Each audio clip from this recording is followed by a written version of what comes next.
영적 실증이라고 하는 것은 예수 안 믿는 사람에게 있는 현상은 아닙니다.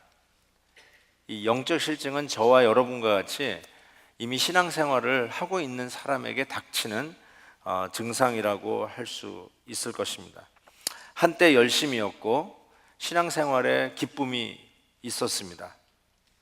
그런데 영적 감각이 없어지기 시작하면서 하나님 앞에 나오는 발걸음들이 무거워지기 시작하고 영적 실증이라고 하는 증상에 우리가 들어가게 되죠. 최근에 혹시 여러분 피검사 해보신 적이 있는지요? 그러면 거기에 넘버들이 쫙 나옵니다. 여러분의 간 치수, 콜레스테롤, 혈당 이런 거 쫙 나오잖아요. 그러면 그 넘버를 보면 나한테 증상이 있구나. 그래서 치료하는 방법을 생각해야 합니다. 음식을 조심하게 됩니다. 마찬가지로 우리에게도 그런 영적 실증 상태를 나타내는 지수들이 있을 거라고 생각해요. 이게 피검사처럼 나타나는 건 아니겠지만 틀림없이 그런 증상들이 있을 것이라고 저는 생각합니다. 문제는 피검사 맡아서 콜레스테롤이 높다든지 혈당이 높다든지 그러면 우리는 즉시로 조치를 취하게 됩니다. 근데 희한하게도 영적 실증 상태가 나타나는데 그것을 심각하게 생각하지 않는다는 게 심각한 문제라고 생각합니다. 저도 이게 요즘 혈압을 자꾸 재보는데 혈압이 안 내려가요. 그래서 자꾸 이렇게 고혈압이 안 내려가요. 약을 먹어도 안 내려가고. 그러니까 신경이 쓰이더라고요. 그래가지고 자꾸 이제 짠 음식도 짜면은 안 먹으려고 애를 쓰고. 그게 즉시로 그게 와요. 내가 혈압이 높구나. 그러니까 막 음식 같은 거 조절하고, 약도 꼬박꼬박 챙겨 먹으려고 애를 쓰고. 그런 것처럼 여러분 영적 실증 상태의 어떤 그 지수가 여러분의 그 상태에 이렇게 나타나기 시작하면 즉시로 반응을 좀 해야 된다고 생각해요. 이거를 그냥 두면 고혈압을 나중에 놔두면 어디서 터질지 모르지만 영적 실증도 그대로 놔두면 어디서 터질지 모른다는 생각을 해보게 됩니다. 그래서 오늘은 그 영적 실증 중에 하나인 낯설음이라고 하는 데서 한번 찾아보려고 합니다. 낯설음? 영적 낯설음이 뭔가? 첫째로 예배 시간에 이 구경꾼 같은 낯설음을 이야기해요. 늘 내가 앉는 자리에 앉아요. 늘 나오는 예배 시간이고 늘 그 자리에서 예배를 드리는데 어느 날 어느 순간에 내가 그 예배 안에 있는 게 아니라 예배를 구경하고 있는 구경꾼이라는 생각이 들면서 굉장히 낯설어집니다. 뻘쭘해집니다. 나는 예배 드리는 많은 하나님의 백성들 중에 하나라고 생각했는데 나는 그 백성들 중에서 빠져나와 있는 구경꾼 같은 낯설음을 갖게 됩니다. 그래서 예배 자리, 여러분이 늘 그 자리에 앉는데 그 자리가 낯선 거예요. 이상해요. 늘 내가 앉아서 기도하던 자리가 아닌 것 같고 예배 드리던 자리가 아닌 것 같은 영적 낯설음을 느끼게 됩니다. 또 이런 낯설음도 생각해 봤어요. 말씀을 들을 때 집중하지 못하는 자신을 발견하게 됩니다. 즉 말씀에 대한 기대심이 사라진 낯설음이라고 할 수 있습니다. 여러분 교회 생활하는데 전혀 문제 없어요. 소위 말하는 그 시험 드는 거 그런 거 없어요. 그래서 늘 교회 생활하는데 전혀 문제가 없고요. 셀 식구들하고도 같이 셀 나눔을 하는데 전혀 문제가 없습니다. 심지어는 여러분이 사역에 인볼브돼서 여러 사역을 사인업 해가지고 열심히 그 사역을 하는데도 전혀 문제가 없습니다. 아니 호흡을 같이 하는 사람하고 이게 소위 코드가 맞아가지고 사역을 같이 하는데 일도 재미가 납니다. 그런데 언제선가부터 말씀이 귀에 들어오지를 않습니다. 언제서부터인가 말씀이 귀에 들어오질 않아요. 설교에 대한 기대심이 사라져 버린 것입니다. 그래서 설교 말씀을 대하여 낯설어지는 자기 자신을 발견하게 되는 것입니다. 지금도 한번 싹 살펴보는, 제가 지금 싹 스캔을 해봤는데 설교를 할 때, 설교를 들을 때 한 번도 저를 안 보는 분이 있어요. 그런 분은요, 틀림없이 설교에 대한 기대가 사라졌을 거예요. 그게 모르겠어요. 여러분 베델 뉴스를 읽고 계시는지, 아니면 우리 교회 인도어 데코레이션, 인테리어 디자인이 어떤지를 매주일마다 감상하는지 모르겠지만, 이 설교자에게 어텐션을 주지 않는 분이 있어요. 제 생각엔 틀림없이 말씀에 대한 기대가 사라진 낯설음 속에 있는 영적 또 다른 실증 상태라고 저는 생각해 보고 싶습니다. 또 하나의 영적 낯설음이라고 할 수 있는 것은 기도가 잘 안 되는 현상이라고 할 수 있어요.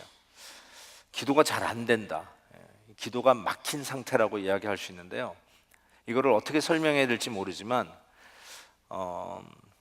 이렇게 사람과 대화를 할 때 얼굴과 얼굴을 대하여 대화를 하잖아요.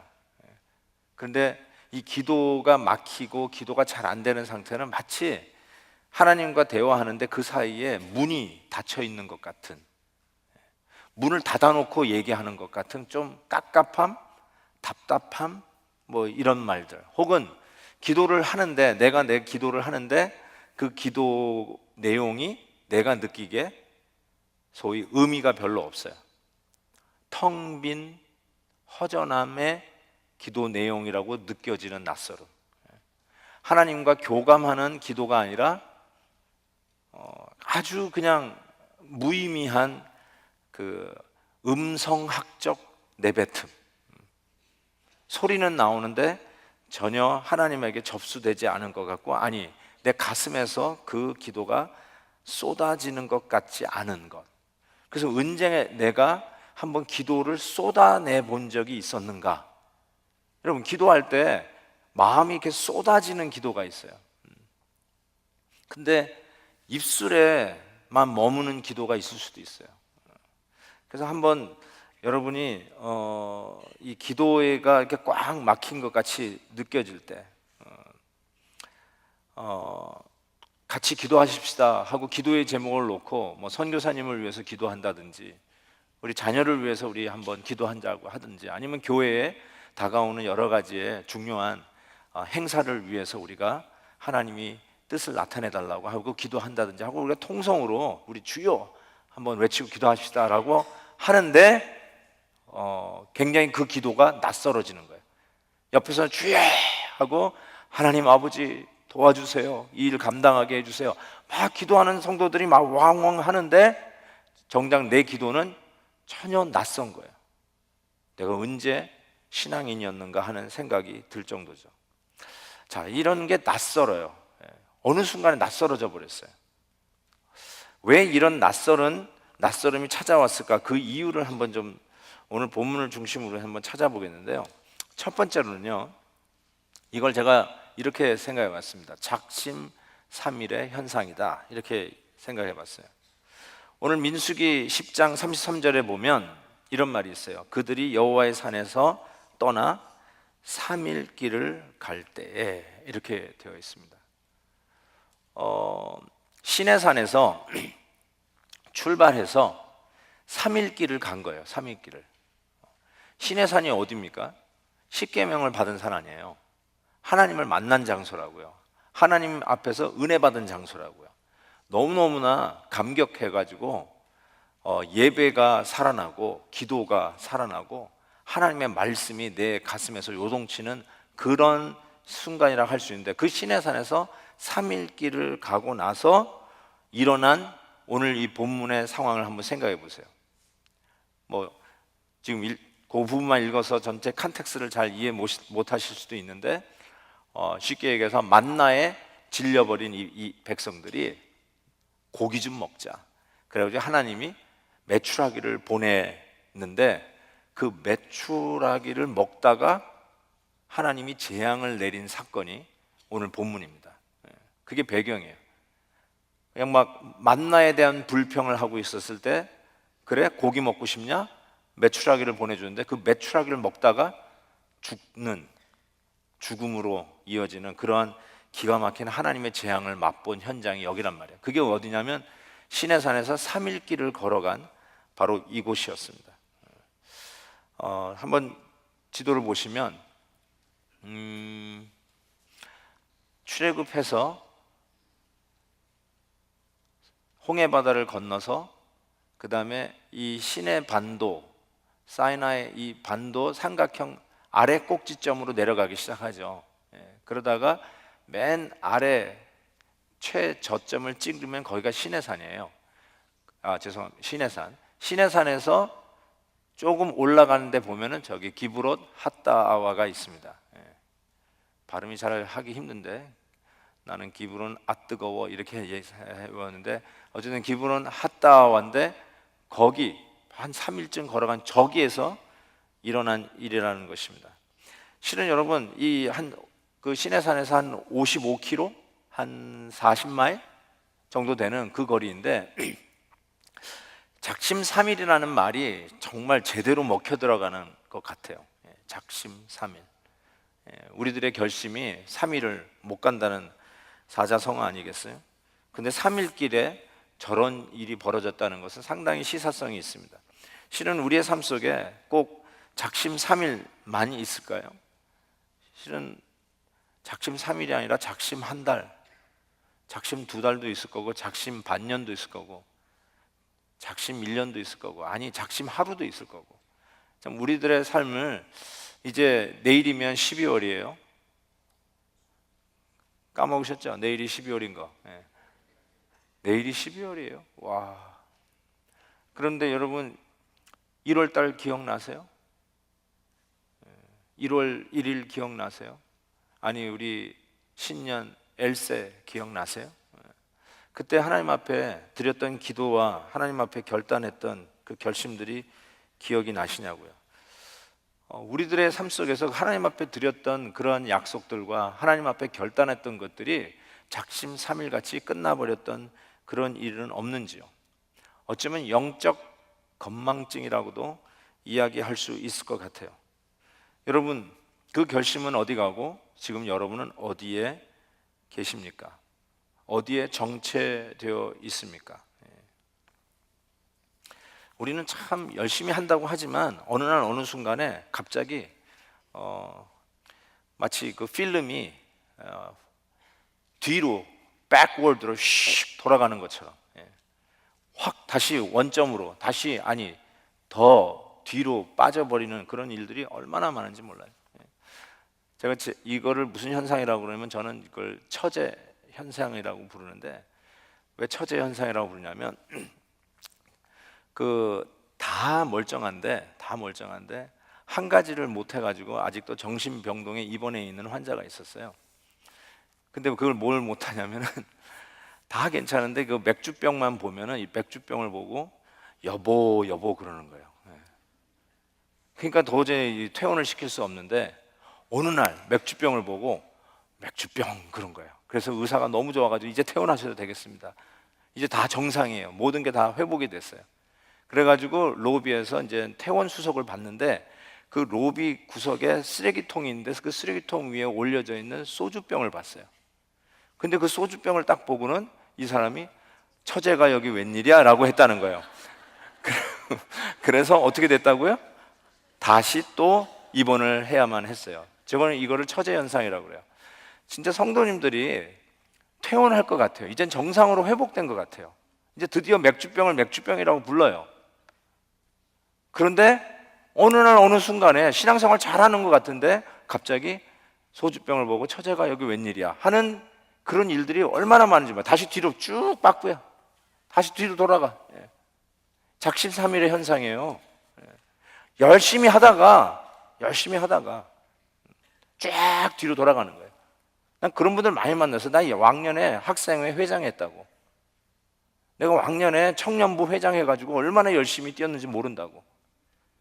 그런데 지금은 아무것도 안 해. 쫙 뒤로 밀린 사람들이 있어요. 아직도 패스트 포워딩을 안 하고 있는 사람들이 있어요. 작심삼일의 현상이 너무 오래 지속된, 이 처제 현상이 너무 오래 지속된 거죠. 옛날 모습으로 다시 돌아가는 거예요. 옛 자아의 모습, 새 사람 되기 전의 모습으로 완전히 돌아가 버린 거예요. 그걸 처제 현상이라고 그래요. 굉장히 우리가 한번 생각해 봐야 될 거예요. 작심삼일의 현상은 우리에게 있습니다. 이것이 우리에게 이 낯설음을 가져와요. 예배도 낯설고, 옛날에 그렇게 기도 열심히 했던 기도도 낯설어지고요. 특별히 하나님의 말씀을 듣는 우리들의 기대가 낯설어집니다. 두 번째는요, 일상 축복을 간과하는 일이 일어날 때 이런 낯설음이 온다라고 저는 생각합니다. 일상 축복을 간과하는 현상. 왜 그러냐면요, 오늘 이 말씀이 어떤 일을 이야기하냐면 매일 하나님이 내려주시는 만나를 실증냈기 때문에 일어난 현상이에요. 매일 하나님이 만나를 내려주셨어요. 그런데 그 만나가 실증이 난 거예요. 여러분, 만나는 출애굽기 16장 31절에 보면 이런 표현이 되어 있어요. 이스라엘 족속이 그 이름을 만나라 하였으니, 만나라는 말이 What is this? 이 뜻이에요. 원어 그대로 What is this? 깜짝 놀란 거예요. 그런데 가시같이 희고 맛은 어땠다고 그랬을까요? 꿀 섞은 과자 같았더라. 꿀 섞은 과자. 난 이 꿀 섞은 과자 그러면은 제일 먼저 떠오르는 과자 이름은 맛동산이에요. 와, 이 만나는 맛동산 같은구나, 이런 생각을 해봤어요. 진짜로 꿀 섞은 과자 같았더라. 얼마나 맛있어요, 그죠? 진짜 배고프니까 맛동산 먹고 싶네요. 꿀 섞은 과자 같더라. 좋아했단 말이에요. 맛있었단 말이에요. 매일매일 하나님이 내려주시는 만나를 먹을 때 너무너무 맛있게 먹었던 거예요. 그런데 그거를 실증냈어요. 실증냈어요. 와, 참, 이거를 저는 일상의 축복을 간과하는 현상이라고 생각해요. 여러분이 매일 누리고 있는 그 축복을 여러분이 실증내고 있는 거예요. 그게 별거 아닌 것처럼 생각하는 것이죠. 매일 누리고 있으니까, 매일 있는 것인 줄 알고, 언제든지 원하면 가질 수 있는 것인 줄 알고 있는데, 실제로 잃어버리고 나면 그것이 얼마나 소중한 것인지를 깨닫고 통탄할 때가 있습니다. 그 중에 뭐가 있냐면, 우리가 마음껏 자유롭게 드릴 수 있는 예배를 첫 번째로 꼽을 수 있다고 저는 생각합니다. 마음만 먹으면 예배 드릴 수 있어요. 마음만 먹으면 언제든지 주일에 나와서 하나님 앞에 마음껏 예배를 드릴 수 있어요.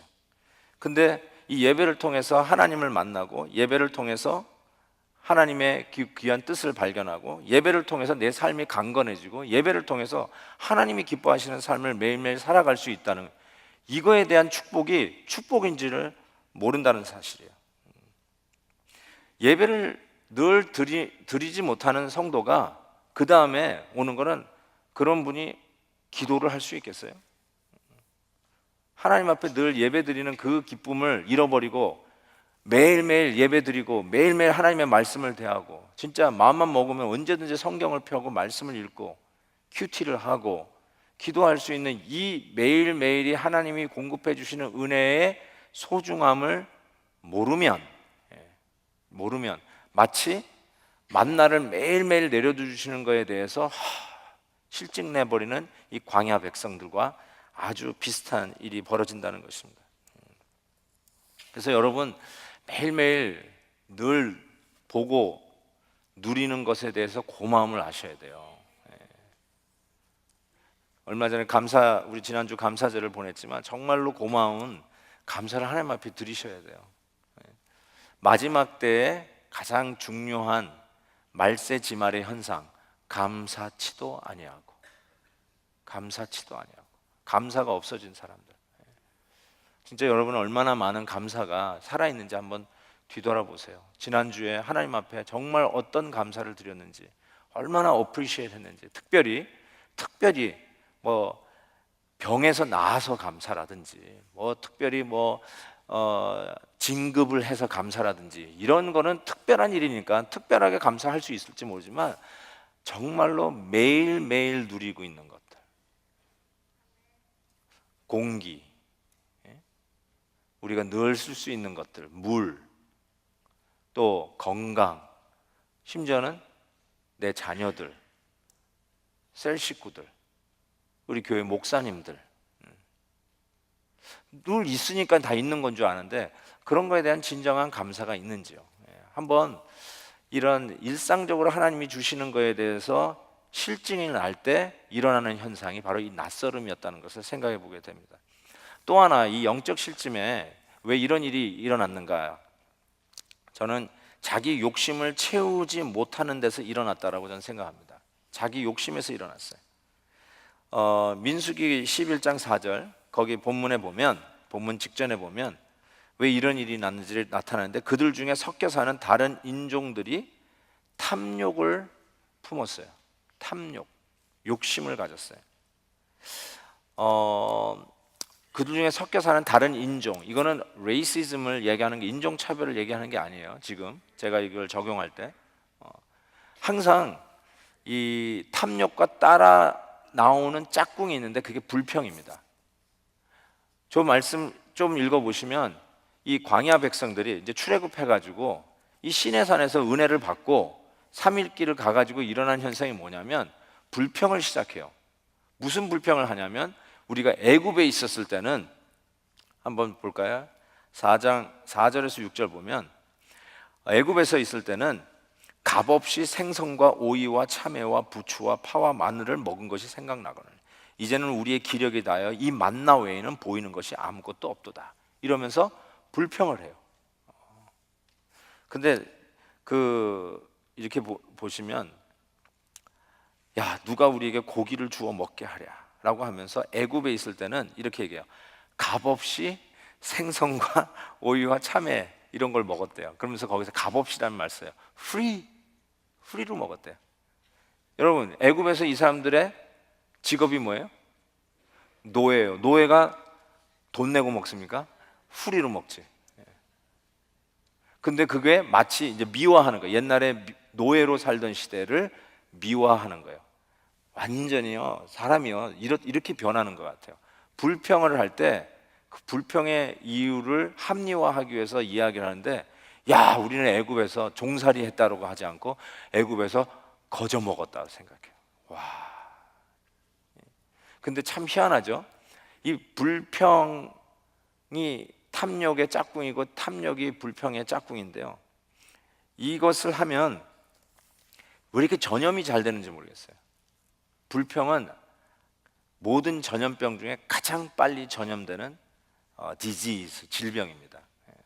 그래서 그들 중에 섞여 있는 자들의 탐욕, 이 불평을 조심하셔야 돼요. 특별히 영적 생활, 건강한 생활을 유지할 때 여러분, 불평하는 사람을 조심하셔야 돼요. 이 말이 좀 그냥 무조건 you shut up, follow me 이런 걸로 좀 오해는 안 하셨으면 좋겠어요. 왜? 사람은 건전한 생각하고 건전한 비평도 있으니까. 그리고 비평 속에서 칼이 칼을 날카롭게도 자라가는 그 부분이 분명히 있어요. 근데 정말로 영적으로 건강하지 못한 불평이 있어요. 적어도 여러분들은 그 부분에 대해서는 영적 분별력이 있었으면 좋겠어요. 한번 여러분 스스로를 한번 생각해볼 때, 나는 귀가 얇다라고 생각하시는 분 속으로 손을 한번 들어보세요. 그냥 누가 이렇게 막 얘기하면 솔깃하시는 분, 누가 이거 좀 막 너무 좋다고 그러면은 24시간 안에 그걸 사고야 마는 분들, 귀가 얇은 분들이에요. 대부분 그런 분들이. 어떠세요, 여러분? 특별히 남에 대해서 험담하고 부정적인 이야기를 할 때 솔깃하고 그것을 그냥 끄떡끄떡 하시는 분이 있어요. 나는 아무 말 안 했다 하더라도 몸이 얘기해요. 그냥 몸이 막 그렇구나 하고, 몸이 막 그냥 그 부정적인 것을 막 먹고 있는 것을 느끼는 그런 분들도 있어요. 정말로 여러분에게 부탁드립니다. 영적 실증, 이거에 빠지지 않으려면 여러분의 듣는 귀를 조심하셔야 되고, 특별히 불평하는 소리를 하는 무리 반드시 섞여 있어요. 하나님의 교회일수록, 건강한 교회일수록, 하나님이 기뻐하시는 공동체일수록 그 공동체를 허물기 위한 불평은 반드시 있어요. 영적 싸움이 항상 치열하니까. Watch out, watch out. 옆에 있는 분들에게 불평하는 사람은 조심하십시다 하고 한번 얘기해 보세요.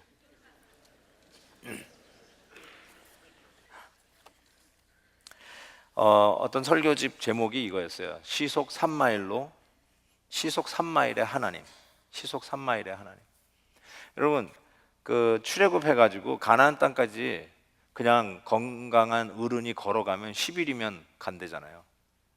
10일이면. 아니 뭐 아니면 놀고 자고 먹고 아주 그냥 베케이션 하면서 가도 한 달이면 좋게 갈 수 있는 게 그 광야의 길인데 몇 년 걸렸죠? 40년을 갔어요. 40년. 시속 3마일의 하나님. 그래서 어쩌면 하나님은 광야길을 시속 3마일로 가기로 마음을 정하셨는지도 모르겠어요. 근데 우리는 우리의 원하는 스피드는 시속 50마일, 60마일이에요. 월요일 날 제가 LA 잠시 갈 일이 있어가지고 이제 올라가는데 트래픽 시간이 아닌데 이렇게 딱 막혔어요. 이 하이웨이 5번이 막혔는데 좀 가다가 이렇게 슬로우 다운 되더니 보니까 이제 사이드에 이 사고 난 차가 이렇게 세워져 있고 그다음에 토잉카가 와가지고 이제 토잉을 하려고 하는데 이게 차들이 막 가잖아요. 그러니까 토잉을 제대로 안전하게 못 가니까 이 차퍼 오토바이 탄 경찰이 쫙 뒤에서 멍 오더라고. 이게 백미러 보니까 경찰이 쑥 지나가는데 제 앞에서 이제 쑥 직잭으로 이렇게 왔다 갔다 하면서 그 차들을 슬로우 다운 시키더니 이제 앞에 딱 세우는 거예요. 그래가지고 그 토잉카가 쫙 지나갈 수 있게끔. 그래가지고 딱 서 있는데 한쪽에 이쪽 제 왼쪽에 있는 차가 그걸 못 참아가지고 지 가니까 경찰이 요로 갈 때 샥 하는 거야. 그랬더니 경찰이 멍 해가지고 그 차를 앞에 딱 세우는 거 있지. 그러면서 그때 눈싸움을 하더라고. 이 운전수하고 경찰하고. 근데 저는 이제 뒤에 서 있었잖아요. 뒤에 서 있는데 그 자동차가 벌벌 떨더라고요. 이거 와, 이렇게 떨더라고요.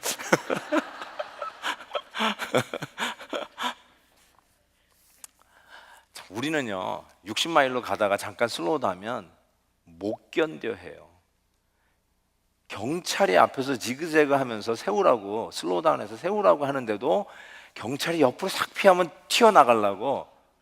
내 그걸 보면서 시속 3마일의 하나님. 그러니까 우리가 우리 스피드로 자꾸 가려니까 욕심이 생기는 거야. 내 스피드대로 안 가는 게 너무너무 답답하고 그게 불평의 요인이에요.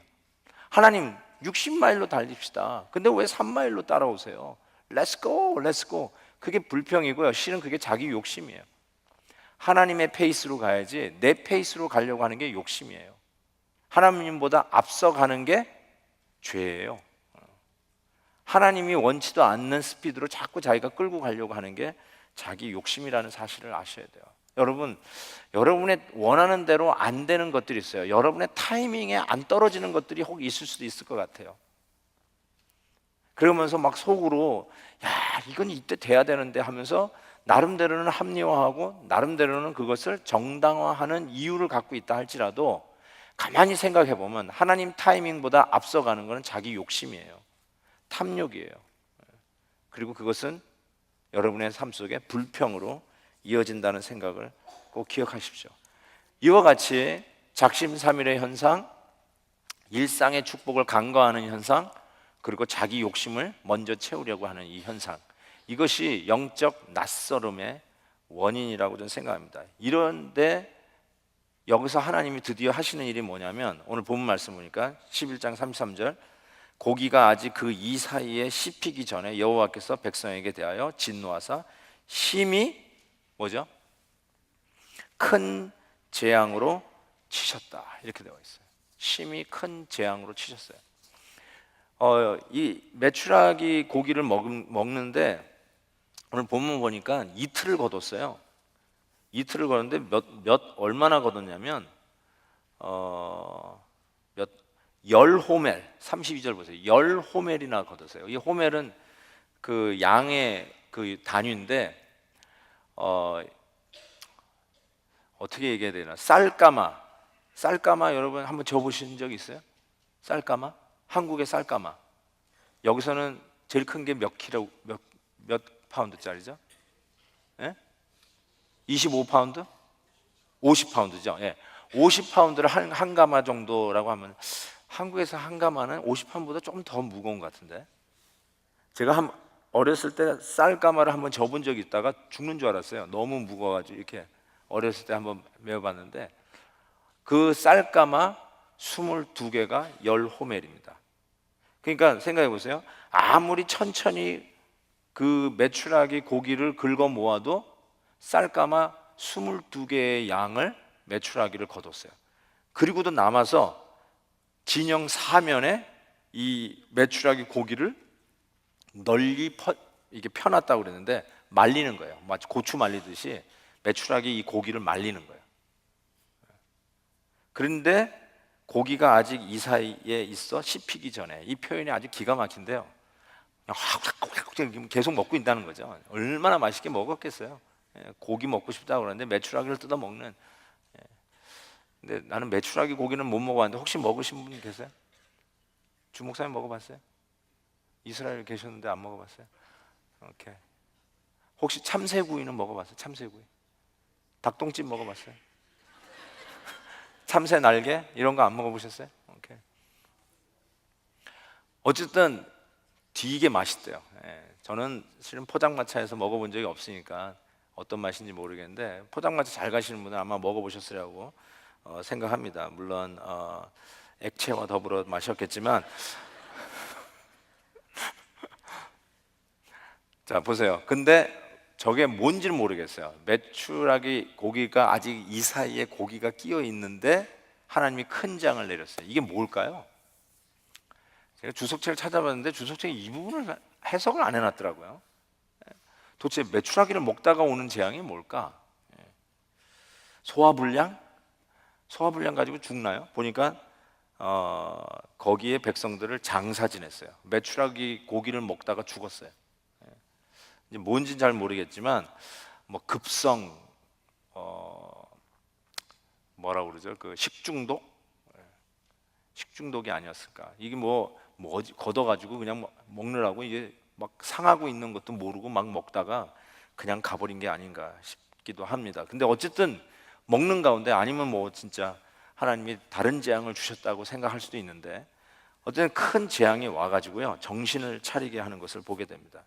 이 영적 낯설음 속에서 있었던 이 광야 백성들에게 하나님이 정신을 차리게 하기 위해서 그렇게 고기 먹고 싶은 사람들에게 고기를 주면서 고기를 먹다가 재앙을 내려요.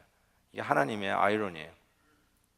그래서 저는 오늘 말씀 속에서 그러면 어떻게 하면 이 영적 낯설음에서 극복할 수 있을까? 영적 실증에서의 극복 8단계에서 세 번째로 생각해 보시는 게 이겁니다. 재앙을 만나기 전에, 그러니까 하나님이 재앙 주시기 전에 먼저 생각해 봐야 될 게 있는데 첫 번째로 잠 못 이루는 밤에.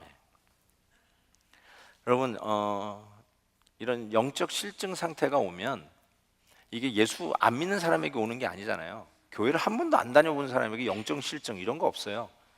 이미 신앙생활을 하고 있는 사람에게 다가오는 게 영적 실증이거든요. 그러니까 어느 정도 영적 안테나 민감도가 있어요. 그리고 회복해야 된다는 걸 알아요. 이런 상태로 계속 가면 안 된다는 거 실은 알아요. 그러니까 자기도 모르게 그거에 대한 그런 영적 그 뭐라고 그러죠? 이 신음이 있어요. 신음 소리가 있어요. 그것이 때로는 어떻게 나타나냐면 잠 못 이루는 밤으로 나타납니다. 잠을 못 자요. 이유 없는 불면증이 있어요. 제가 항상 늘 말씀드리는 건데 느닷없이 새벽에 깼어요. 2시쯤에. 그런데 잠이 안 와. 그러면 여러분 어떻게 하세요? 1번 무조건 뒤집어 잔다. 두 번째 수면제를 먹고서라도 잔다. 세 번째 잠이 안 오니까 TV를 본다. 네 번째 뭐 책을 본다. 뭐 하세요? 예? 저는 이렇게 생각해요. 혹시 그런 적이 있으시면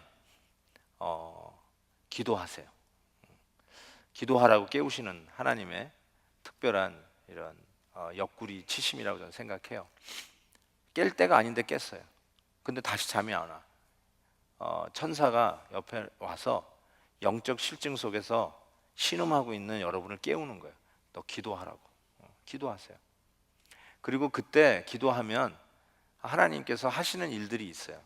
근데 제가 잠 못 이루는 밤하고 실은 인용한 성경 구절이 에스더 6장 1절에서 3인데요. 제가 한번 그냥 읽어볼게요. 그날 밤에 왕이 잠이 오지 않으므로 이 왕은 잠이 안 올 때 뭘 했냐면 역대 일기를 가져다가 읽습니다.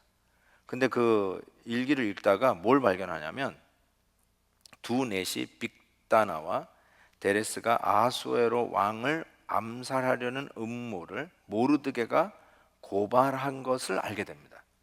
그래서 왕이 이걸 딱 보고 모르드게가 그랬구나, 이걸 고발했구나. 그러면서 그 모르드게에게 무슨 존귀와 관작을 베풀었느냐 하고 물어봤는데 신하들이 그런 적이 없다는 거예요. 상을 준 적이 없다는 거예요. 그래가지고 모르드게에게 상을 줍니다. 상을 주면서 하만의 괴계를 아주 무력화 시켜버려서, 안 그랬으면 하만에 의해서 모르드게가 죽을 수밖에 없었는데 잠이 안 오는 이 아하수로 왕이 역대기를 읽다가, 이게 무슨 뜻이냐면 가장 재미없는 책이란 뜻이에요. 여러분 잠이 안 오면 성경책을 읽는 분이 가끔 있다고 그러는데 어쩌면 그걸 좀 이해하실지 모르겠어요. 이 역대기를 읽다가 웬일이에요?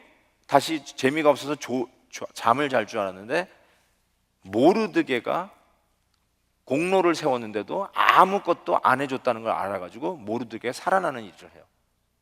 그러니까 여러분 잠이 안 오고 하나님이 깨우주실 때 하나님이 뭔가 하신다는 생각을 해보게 돼요.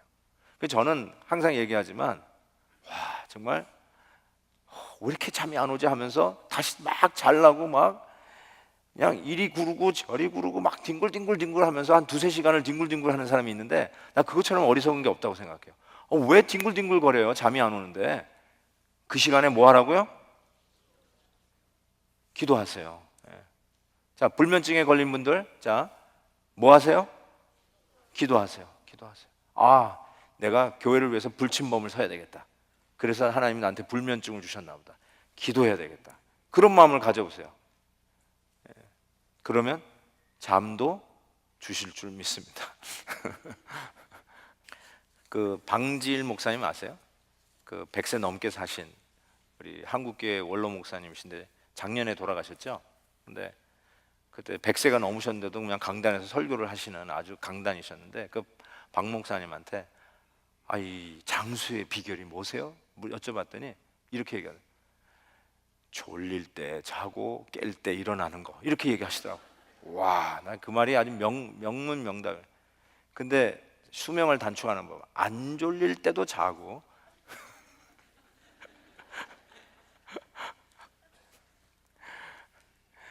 하나님이 깨우셨는데도 기도도 안 하고 또 그냥 하도 두세 시간씩 막 자려고 왜 안 하나 하면서 양세다가 그냥 일어나고, 이런 거 정말 어리석다고 생각합니다. 자, 잠 못 이루는 밤, 여러분 하나님이 혹시 주시면 뭐 하라고요? 기도하세요.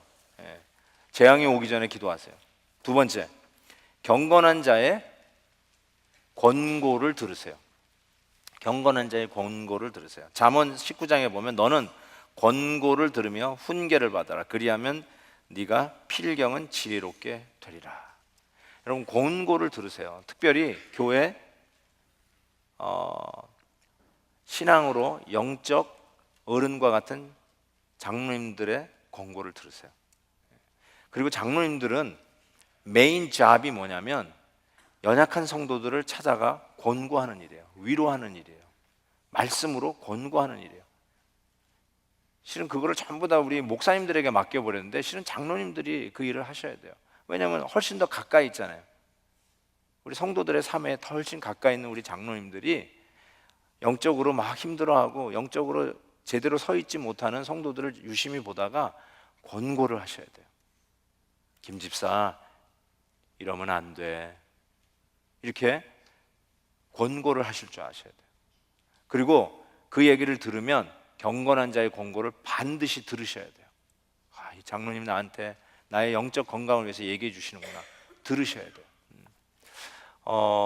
한 예로 보면요, 역대하 10장에 보면 르호보암이 왕계를 계승한 후에 어떤 일이 일어나냐면, 보세요. 제가 좀 본문을 읽어드릴게요. 르호보암 왕이 그의 아버지 솔로몬의 생전에 그 앞에 모셨던 원로들, 어른들이죠. 원로들과 의논하여 이르되 너희는 이 백성에게 어떻게 대답하도록 권고하겠느냐 하니 그들이 대답하되 이르되 왕이 만일 이 백성을 후대하여 기쁘게 하고 선한 말을 하시면 그들이 영원히 왕의 종이 되리이다 하나 왕은 원로들의 가르치는 것을 어떻게 했는지 아세요? 버렸어요. 듣지 않았어요. 그 권고를 듣지 않았어요. 그리고는 젊은 사람들에게 가가지고 어떻게 할까 해가지고 뭐 세금을 그냥 더 허리가 휘게, 백성들은 그냥 완전히 강압적으로 해야 된다고 하는 그 말 들었다가 망했어요. 르호보암이. 이게 굉장히 중요한 말이에요. 경건한 자의 권고를 듣는 게 우리 신앙생활에 아주 중요한 일이에요. 하나님이 재앙이 오기 전에 옆에 그런 분들을 붙여주세요. 내가 영적 실증 속에 빠져가지고 허덕이고 있는데 그걸 보고 있는 경건한 신앙인이 여러분의 셀 목자일 수 있어요. 그렇죠? 경건한 옆집 집사님일 수 있어요. 형제님, 우리 이렇게 하십시다 하고 권고해 줄 수가 있어요. 우리 새벽기도 나가서 기도하십시다. 이번 수요 말씀 여행 한번 같이 나가서 우리 말씀 듣고 한번 기도해 보십시다. 권고하는 게 있어요. 권고하는 게. 그 권고를 반드시 들으셔야 돼요. 목사님들의 권고도 거기에 포함되겠죠. 정말로 여러분의 영적 건강을 위해서 하는 말을 좀 들으세요. 무슨 사심이 있겠어요? 무슨 다른 어떤 이기심이 있겠어요?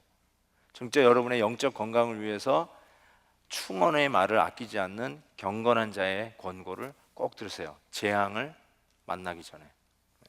세 번째는요, 응답되지 않는 기도가 있어요. 응답되지 않는 기도. 응답되지 않는 기도라는 것은 어쩌면은 저는 이것까지 생각하고 싶어요. 여러분이 가지고 있는 소원이에요. 어쩌면 여러분이 가지고 있는 가정적인 소원, 혹은 여러분이 가지고 있는 여러분 공동체의 소원, 심지어는 우리 교회 교인이니까 베델 교회를 향한 여러분의 소원도 여러분 안에 있어요. 그게 여러분의 기도예요. 이랬으면 좋겠습니다. 이렇게 되게 해주세요 하고 하나님 앞에 간구하는 기도, 선한 기도일 수도 있어요. 어쩌면 여러분의 개인적인 어떤 꿈과 비전을 위한 기도일 수도 있어요. 하나님, 이런 거 하고 싶습니다. 그 길을 열어주세요 하는 그런 기도 말이에요. 그런데 이런 기도들이 응답되지 않는 거예요. 질병을 위해서 빨리 고쳐주세요라고 기도했어요. 근데 질병을 오랫동안 계속 갖고 있게끔 하세요. 근데 그 오랫동안 기도 응답이 안 되는 것이 있으면 한번 살펴보라고 한 성경 구절인데, 그 중에 하나가 야고보서 4장이에요. 구하여도 받지 못하면 뭐라고요? 정욕으로 쓰려고 잘못 구하기 때문이라. 욕심이 있나 보다, 내 기도에. 여러분, 기도에도 욕심이 들어가요. 나도 모르게 기도한다고 다 거룩해지는 게 아니에요. 그렇죠? 잘못 구하는 게 있어요. 그러니까 내가 심지어는 선한 목적으로 구하는 것도 안 이루어질 수 있어요. 내 생각엔 이게 선한 거예요. 근데 그 중에 하나가 뭐냐면, 아까 얘기한 대로 나 60마일로 뛰게 해주세요. 근데 하나님은 3마일로 가는데 60마일로 선한 일을 더 빨리 하게 해주세요라고 해서 좋은 기도일 수 있는데 하나님은 3마일이에요. 그래서 가만히 보면 왜 응답이 안 되는가? 내가 선한 욕심으로 기도하는 그 안에 정욕으로 쓰려고 하는 잘못된 게 들어갈 수 있기 때문에 그래요. 그리고 하나님의 뜻이 있어요, 틀림없이. 그래서 지난주에도 우리가 주일 설교에서 나온 성경 구절이지만 사도 바울도요, 사도 바울 같은 그런 거룩한, 정말 우리하고는 비교도 안 될 정도로 앞서 있는 신앙의 성숙이 있는 사도 바울도 그가 기도한 대로 다 안 됐어요. 그 중에 하나가 자기 몸에 질병을 위해서 기도한 것도 하나님이 안 고쳐주셨어요. 여러분, 사도 바울이 어떤 사람입니까? 그는 텐트 메이커로 텐트를 조작하기 위해서 무릎에 앞치마를 두르고 작업을 하는 사람이에요. 근데 누가 와서 기도해 달라는데 거기까지 가시 몸이 하나인데 어디 다 쫓아가요. 그래서 이 앞치마를 주고 그걸 얹어놓고 기도하면 병든 자가 나았어요. 그게 사도 바울을 통해서 하나님이 이루시는 기적이에요. 그런 사람이었어요, 여러분. 한번 생각해 보세요. 여러분이 저를 위해, 저기 찾아 목사님도 기도해 주세요. 저를 위해서 기도해 주세요. 그런데 내가 다 어떻게 가요? 그래가지고 김지사에게는 이 손수건 갖다 주고, 이 사람에게는 제 여기 뭐야 양복에 있는 거 하나 갖다 주고, 가서 손 놓고 기도해봐. 근데 낫다라고 그러는 거예요. 만약에 그것이 소문이 나면 제가 우리 집에 남아있는 옷이 있을 수 있을까요? 하는 생각이 들어요. 예? 근데 바울은 그랬다는 거예요. 앞치마, 다른 것도 아니고 앞치마. 그런데 바울이 자기 몸의 가시를 빼달라고 3번 기도했어요. 그 말은 계속해서 완벽하게 간절히 할 수 있을 만큼 했다는 뜻이에요. 믿자야 본전이지 하고 한번 해보고 말지 뭐, 이런 기도가 아니라 정말 최선을 다해서 했다는 기도입니다. 그랬더니 네 은혜가 내게 족하다라고 하는 답을 받았어요. 근데 이걸 가지고 바울이 뭐라고 얘기했냐면, 보세요. 고린도후서 12장에 보면 여러 계시를 받는 것이 지극히 크므로 너무 자만하지 않게 하시려고 내 육체에 가시 곧 사탄의 사자를 주셨으니 이는 나를 쳐서 너무 자만하지 않게 하려 하심이라. 아멘이죠? 그러니까 자만이라는 것이 있는 거예요. 여러분, 바울이 건강해지면 뭘 할까요? 더 열심히 전도하러 다닐 사람 아니에요? 근데 하나님은 그 바울을 감옥에 가둬놨어요. 정말 그냥 혼자 놔둬도 여기저기 다니면서 복음을, 땅이 지구가 부족할 정도로 뛰어다니는 바울을 풀어놓으시면 훨씬 더 많은 복음을 전할 수 있을 그 바울을 하나님이 어떻게 하는 줄 아세요? 그를 감옥에 넣어놨어요. I don't know why. 우리 생각에는 그게 훨씬 나을 것 같아요. 그래서 우리는 60마일로 뛰기를 원해요. 그게 선한 건 줄 알아요. 근데 하나님은 3마일로 가요. 건강하면 바울은 훨씬 더 복음을 잘 전했을 거예요. 틀림없어요. 건강을 자기의 유익이 아니라 복음을 위해서 썼을 거예요. 아멘이에요. 그런데 하나님은 그 병을 안 고쳐주셨어요. 안 고쳐주셨어요. 여러분 깊이 생각해 봐야 돼요. 이 응답되지 않는 기도 속에 내 안에 기어 들어와 있는 이런 욕심들, 자기 정당성, 자기 합리화를 하면서 자기가 원하는 스피드대로 가야 제대로 된 거라고 생각하는 그 잘못된 판단들 말이에요. 하나님께서 no, no, no, no. 네 안에 있는 자만, 네 안에 있는 교만의 뿌리를 하나님께서 하나씩 뽑고 있는 작업일 수 있어요. 그래서 응답되는 않는 기도 속에서 내 원하는 대로 안 되는 것 때문에 너무 그렇게 힘들어하지 마세요. 여러분, 하나님은 3마일로 가세요. 슬로우 다운, 슬로우 다운. 죄송합니다. 재앙이 닥치기 전에 하나님은 이런 사인들을 주세요. 기도하는 시간을 줘요. 자꾸 깨우세요. 기도하지 않으면 안 되는 시간들을 자꾸 주세요. 여러분, 그때 시간 낭비하지 말고 기도하세요. 무릎 꿇으세요. 새벽 기도 나오세요. 버티지 마세요. 두 번째로, 지나가는 내가 존경하는 장로님, 존경하는 집사님, 권사님이 하는 말을 귀담아 들으세요. 따라하세요. 순종하세요. 세 번째로, 응답되지 않는 기도 속에 숨어있는 내 교만, 자만을 기억하세요. 그래서 이 안에 내가 잘못 생각하는 것이 있구나를 깨닫으세요. 재앙을 만나기 전에. 재앙이 올 때가 있습니다. 그래도 말 안 들으면 하나님은 때리십니다. 왜냐하면 사랑하기 때문에. 사랑하는 자녀를 매질하는 부모님의 심정으로 매질할 때가 있어요. 그것이 고난이라고 하는 이름으로 우리에게 찾아옵니다. 그래서 고난 중에는 어떻게 하는가? 고난 중에는 어떻게 하는가? 저는 이 고난 중에 하나님이 하시는 일은 딱 하나라고 생각해도 돼요. 그냥 이거 딱 하나 생각하세요. 고난 중에 말씀 듣는 귀를 여십니다. 고난이 오기 전에는 말씀이 낯설어요. 늘 듣는 말씀이라 다 안다고 생각해요, 실은. 근데 고난이 오면 말씀이 들려요. 그게 하나님이 하시는 일이에요. 그러니까 근데 고난 속에 말씀을 오히려 더 안 듣는 현상이 올 수도 있어요. 그거는 고난을 낭비하는 사람이에요. 하나님께서 고난 중에서 여러분을 빚어가시는 그 작업을 하시는데, 그 빚어가시는 작업 중에 가장 중요한 게 뭐냐면 말씀 듣는 귀를 여세요. 보실까요? 시편 119편 50절. 이 말씀은 나의 고난 중에 위로라. 나의 주의 말씀이 나를 살리셨기 때문에. 고난 중에 말씀이 들리고 그 말씀 때문에 살아요. 다시 67절. 고난 당하기 전에는 내가 그릇 행하였더니 이제 주의 말씀을 뭐해요? 지키냐이다. 고난 당하니까 드디어 말씀이 들어오고 말씀을 지켜요. 71절. 고난 당한 것이 내게 유익이라. 이로 말미암아 내가 주의 율례들을 배우게 되었나이다. 보세요. 고난은 말씀으로 바로 직통이 돼요. 베드로전서에 보면 너희가 거듭난 것은 썩어질 씨로 된 것이 아니요 썩지 아니할 씨로 된 것이니 살아있고 항상 있는 하나님의 말씀으로 되었느니라. 고난은 하나님의 말씀을 듣는 귀를 여는 신비한 힘이 그 안에 있어요. 하나님이 우리에게 주시는 고난은 더더욱 그렇습니다.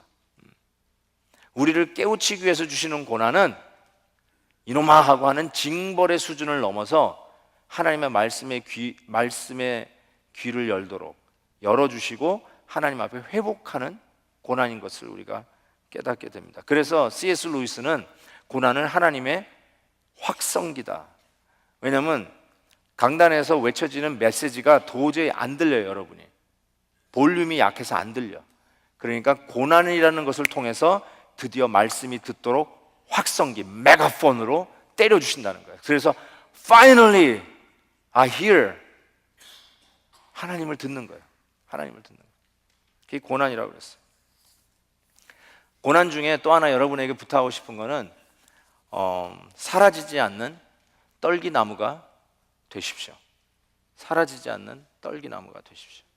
이 떨기나무 하면 떠오르는 바로 그 장면이 출애굽기 3장에 나옵니다. 모세가 여호와의 사자가 떨기나무 가운데로 나오는데 불꽃 안에서 그에게 나타나더니 그가 보니 떨기나무에 불이 붙었으나 그 떨기나무가 사라지지 아니하는지라. 여러분, 나무에 불이 붙었어요. 그게 우리식으로 얘기하면 여러분 발등에 불이 붙었어요. 여러분의 발등에 불이 떨어진 현상이라고 할 수 있어요. 그게 뭐예요? 고난이죠. 여러분의 삶에 불이 붙었어요. burning 타는 거예요. 그게 고난이죠. 지쳤어요. It's burning. burn out이죠. 실은 actually burn out. 소진됐어요. 지쳤어요. 힘들어서 더 이상 못하겠어요. 실증이 났어요. 짜증이 났어요. 그게 뭐예요? 불타고 있는 거예요. 근데 희한하게도 하나님의 나무는 불이 타는데 타지가 않아요. 사라지지가 않아요. burning 할지 burn out이 안 돼요. 그래서 여러분, 고난은 어쩌면 우리에게 불이 타요. 근데 그 고난 중에 여러분에게 부탁하고 싶은 거는 타 버리지 마세요. 성도는 그 고난 중에서도 burning 계속 타오를지언정 타 사라지지 않는 자들이에요. 어떤 걸 얘기하냐면요, 나에게 막 위기가 다가와요. 누가 보더라도 야, 저 사람이 계속 갈 수 있을까 하는 기가 막힌 상황이에요. 여러분의 지금 상황을 생각해 보니까 와, 내가 여기서 서바이벌 할 수 있을까? 이런 생각이 들어요. 직장에서 레이오프 당했어요. 집에 왔더니 애가 교통사고 났어요. 병원에 가서 진단했는데 내가 암에 걸렸어요. Something like that. 서바이벌 할 수 있을까? 저 사람이 어떻게 그냥 저러다가 완전히 그냥 엎어지고 그냥 자빠지는 거 아닌가? 그런데 그런 급변하는 기가 막힌 상황 속에서도 한결같이 꾸준하게 하나님을 예배하며 하나님을 섬기는 성도들이 있어요.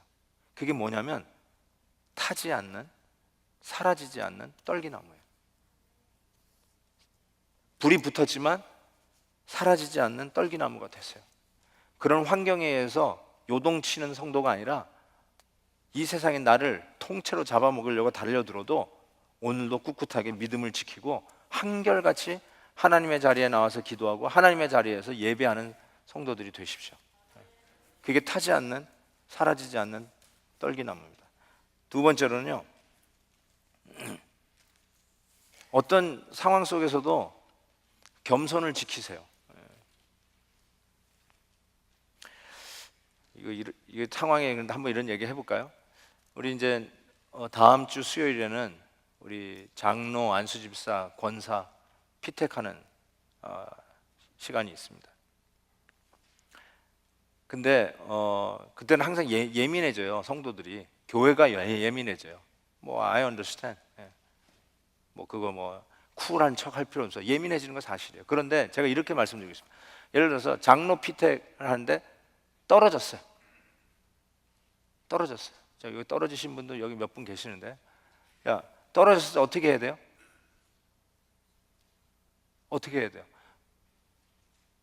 뭐 이런 교회가 있어. 왜 나를 몰라주는 거야? 흥! 하고 온누리교회로 간다. 1번. 2번. 내가 얼마나 애썼는데. 디사이플 교회로 간다. 3번. 4번은 어느 교회? 얼바인 침례교회로 간다. 야, 여러분, 어떻게 해야 돼요? 떨어졌어도 꾸준하게 한결같이 더 겸손히 교회를 섬긴다. 이게 뭐냐면 타는데 사라지지 않는 떨기나무예요. 타고 있어요. 그런데 타 버리지 않아요. 사라지지 않아요. 바로 이게 어떤 어려움 속에서도 꾸준하게 나아가는 이 사라지지 않는 떨기나무가 되는 비결이라고 저는 생각해요. 한결 같아졌으면 좋겠어요. 한결 같았으면 좋겠어요. 기분 좋을 때만 신앙생활 잘하는 척 하지 마시고, 좀 기분 나쁠 때에도, 또 반대하는 사람이 좀 있다 할지라도, 좀 비판하는 사람이 좀 있다 할지라도 그것 때문에 팩팩 돌아서지 말고 꾸준하게 한결같이 겸손하게 하나님 앞에 믿음의 삶을 이어가는 그런 성도, 이게 바로 사라지지 않는 떨기나무예요. 어떤 성도님의 묘지가 있는데 그 묘지에 이렇게 썼어요. 정치인이며 정직하며 아내를 사랑하는 애처가가 여기 누워있다, 이렇게 돼 있었어요. 그랬더니 어떤 사람이 지나가다가, 그 사람 아는 사람이야, 딱 지나가다가 여기에 3사람이 누워있구나, 이렇게 얘기했다고요. 웃지 않는 분은 도대체 무슨 소린가 하시는, 그런데 여러분, 실제는 그렇게 되면 안 되죠. 그렇죠? 예? 한결 같아야죠. 그 사람이 한 사람이어야죠. 그렇죠? 저 사람은 애처가가 아니야. 저 사람은 정직하지 않아. 이렇게 해서 따로따로 생각해 줄 수 있는 이런 이중인격, 스키초프레니아 같은 그런 병에 걸린 사람처럼 살면 안 되잖아요. 한결 같아야죠. 한결같이. 이쪽에서 툭 치면 절로 쭉 밀려가고, 이쪽에서 툭 치면 절로 쭉 밀려가고, 이쪽에서 하야 그러면 그냥 귀가 슉 해가지고 정말 그런가 봐요. 또 이쪽에서 그럼 아닌가 비요 하고 또 일로 가고. 그러지 마시고요. 그러지 마시고 타지 않는, 사라지지 않는 떨기나무가 되세요. 마지막으로 손양원 목사님 얘기를 하고 싶은데요. 손양원 목사님이 여러분도 알다시피 두 아들을 여수 순천 반란 사건에서 잃어버렸잖아요. 그런데 그 두 아들을 장례식을 치르는 그 가운데서 그 유명한 9가지의 감사를 하시잖아요. 나는 뭐 여러분도 잘 익히 아는 말씀이지만 한번 생각해 보세요. 이게 바로 타지만 사라지지 않는 떨기나무의 가장 좋은 예라고 저는 생각합니다. 이런 목사님 보세요. 두 아들을 잃었지만 그가 드린 감사를 한번 보세요. 첫 번째 감사, 장례식에서 이렇게 얘기했어요. 나 같은 죄인의 혈통에서 순교의 자식이 나게 하셨으니 하나님께 감사합니다. 두 번째, 허다한 많은 성도 중에서 어찌 이런 보배를 주께서 하필 내게 맡겨주셨는지 주께 감사합니다. 셋째, 삼난 삼녀 중에서도 가장 아름다운 두 아들 장자 차자를 바치게 된 나의 축복을 감사드립니다. 또한 한 아들의 순교도 귀하다 하거든 하물며 두 아들의 순교리요 감사합니다. 다섯 번째, 예수 믿다가 와석 종신하는 것도 큰 복이라 하거든 하물며 전도하다 총살 순교 당함이리요 감사합니다. 여섯 번째, 미국 가려고 준비하던 내 아들 미국보다 더 좋은 천국 갔으니 내 마음 안심되어 감사합니다. 일곱 번째, 나의 두 아들을 총살한 원수를 회개시켜 내 아들 삼고자 하는 사랑하는 마음 주신 하나님께 감사합니다. 8번째, 내 두 아들의 순교의 열매로 말미암아 무수한 천국의 아들들이 생길 것이 믿어지니 우리 아버지 하나님께 감사합니다. 마지막 9번째, 이 같은 역경 속에서 이상 8가지 진리와 신애를 찾는 기쁜 마음, 여유 있는 믿음을 주신 우리 주 예수 그리스도께 감사합니다. 이게 바로 고난 중에서도 계속 활활 타지만 사라지지 않는 떨기나무의 모습이에요. 사랑하는 성도 여러분, 여러분에게 어떤 환경의 변화와 아니면 여러분의 페이스대로 나가지 않는 환경 때문에 답답하고 힘들어하는지, 아니면 질병이나 혹은 역경 속에서 여러분이 힘들어하는지 모르겠어요.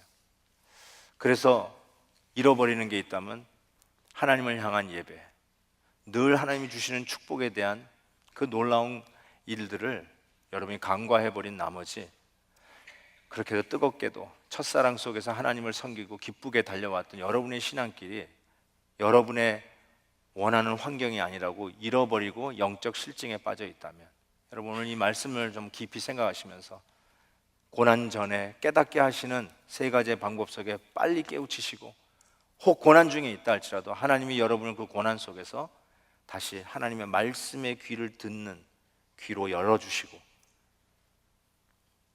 사라지지 않는 떨기나무로 오늘도 믿음 지켜 행하게 하시는 그 일을 행하시면 하나님께서 여러분은 틀림없이 영적 실증을 넉넉히 극복하고 다시 영적 활력을 가지고 주님을 섬기는 백성이 될 것을 믿어 의심치 않습니다. 우리 같이 한번 찬양하십시다. 한번 날 구원하신 주 감사. 날 구원하신 주 감사. 모든 것 주신 감사. 지난 추억이 내 감사. 주 내 곁에 계시네. 향기로운 봄철의 감사. 외로운 가을 날 감사. 사라진 눈물도 감사. 나의 영혼 평안에 응답하신 기도 감사. 거절하신 것 감사. 헤쳐나온 분한 감사. 모든 것 채우시네. 아픔과 기쁨도 감사. 절망 주위로 감사. 증량 못할 은혜 감사. 크신 사랑 감사해. 길가에 장미꽃 감사. 장미 가시도 감사. 따스한 가정 희망 주신 것 감사. 기쁨과 슬픔도 감사. 하늘 평안을 감사. 내일의 희망을 감사. 영원토록 감사해. 같이 한번 기도합시다.